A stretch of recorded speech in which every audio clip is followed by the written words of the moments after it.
বারুইপুরে গণধর্ষণ খুন এনকাউন্টার তদন্তকারীদের দাবি অন্যতম মাস্টারমাইন্ড প্রভাস। শনিবার বিকেলে নাবালিকাকে অপহরণ, 10,000 টাকার জন্য অপহরণ করা হয়। এরপর গণধর্ষণ খুনের পর দেহ লোপাটের ষড়যন্ত্র।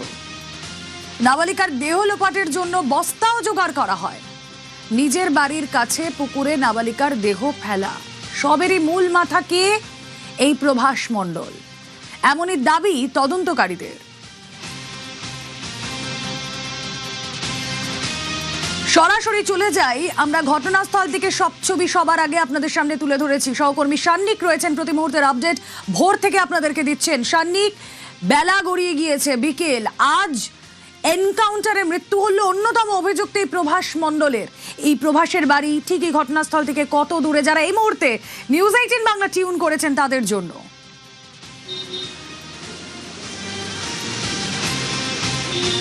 দেখো রুমেলা, এই প্রভাস মণ্ডল তার ভূমিকা কতটা কি রয়েছে গোটা বিষয়টা তদন্ত সাপেক্ষ। অবশ্যই এখনো পর্যন্ত সেই তদন্ত এগোবে। তবে যে বিষয়টা পুলিশ প্রাথমিক তদন্তে নেমে এখনো পর্যন্ত যতটা জানতে পেরেছে তাতে এই প্রভাস মণ্ডলকে আদতে অনেকেই বিভিন্ন সামাজিক মাধ্যমে যতটা নিরপরাধ, তাকে সাক্ষ্য প্রমাণ দেওয়ার কথা, এই সমস্ত যত তথ্য আসছে পুরোটাও কিন্তু সঠিক নয়।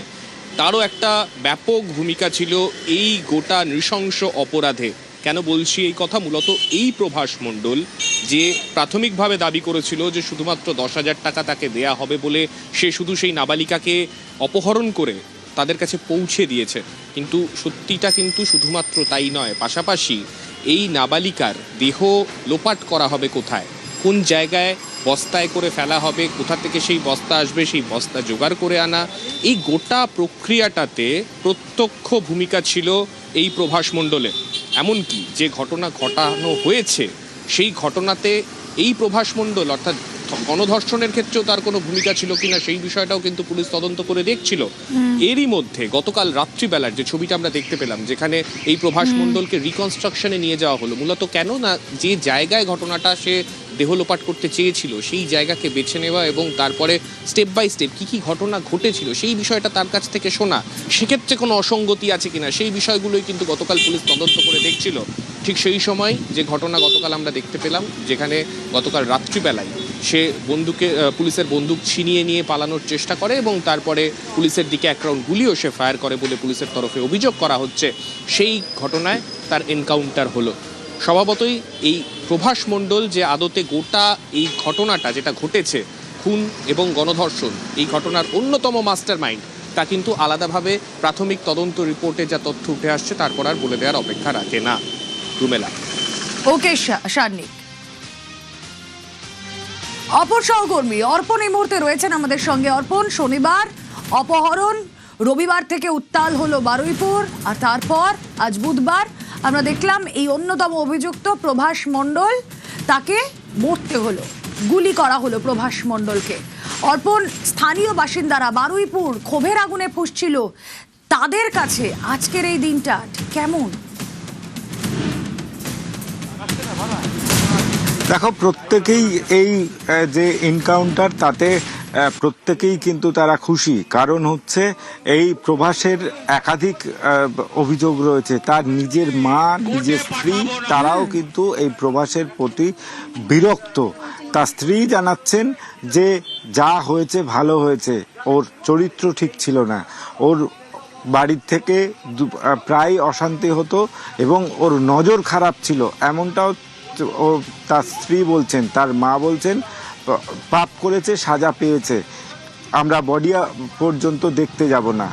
দেখুন, এই যে পুরো বিষয়টা, তাতে কিন্তু এলাকার মানুষজন তারা বলছেন যে যা হয়েছে তা অবশ্যই এই নাবালিকার পরিবার সহ আমরা অন্তত একটু শান্তি পেয়েছি। তোমাদের জানবে যে ইতিমধ্যেই একাধিক রাজনৈতিক মত এসছে এবং তার সঙ্গে যারা এলাকাবাসী তারা কিন্তু তাদের প্রতিক্রিয়া জানিয়েছেন এবং তারা প্রত্যেকেই এই ঘটনায় তারা খুশি। কারণ এমন একটা অমানবিক চিত্র উঠে এসেছে তার ময়না তদন্তে এবং যেভাবে নৃশংসভাবে তাকে খুন করা হয়েছে, যা নৃশংস থেকেও নৃশংস বলা চলে, তা কিন্তু শুনলে গা শিহরণ দেবে। মাত্র 11 বছরের একটি নাবালিকা, তাকে খুন, তাকে যৌন নির্যাতন এবং তারপর তাকে শ্বাসরোধ করে খুন করার চেষ্টা, কিন্তু মৃত্যু তখনও পর্যন্ত হয়নি। তাকে বস্তাবন্দি করে জীবিত অবস্থায় তাকে জলে ফেলে দেওয়া, এই শুনলেও যেন মানে গায়ে শিহরণ দেয়। সেই অবস্থায় দাঁড়িয়ে অন্যতম অভিযুক্ত, তার এই ঘটনা সবাই তারা বলছেন যে যা হয়েছে তা হওয়া দরকার ছিল। ওকে,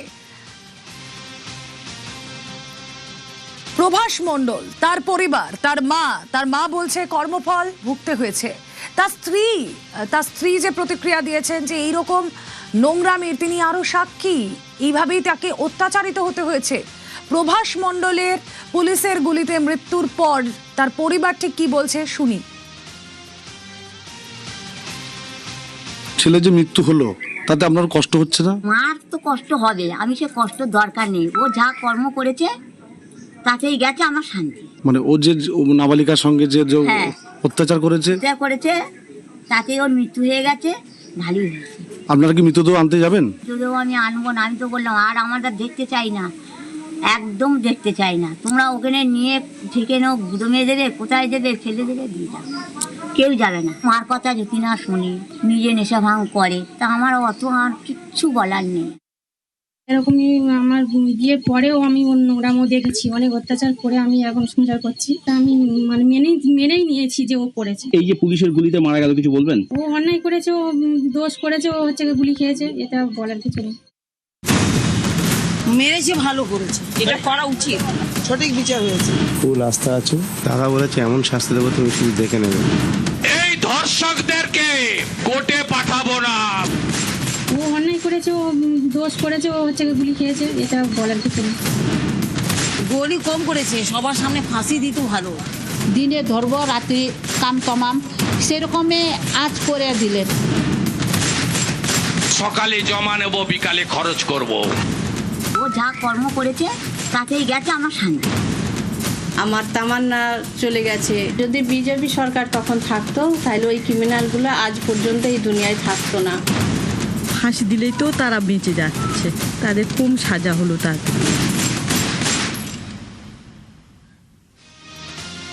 মায়েদের চোখে জল, মায়েদের কথা ছোট ছোট করে আপনাদের শোনালাম।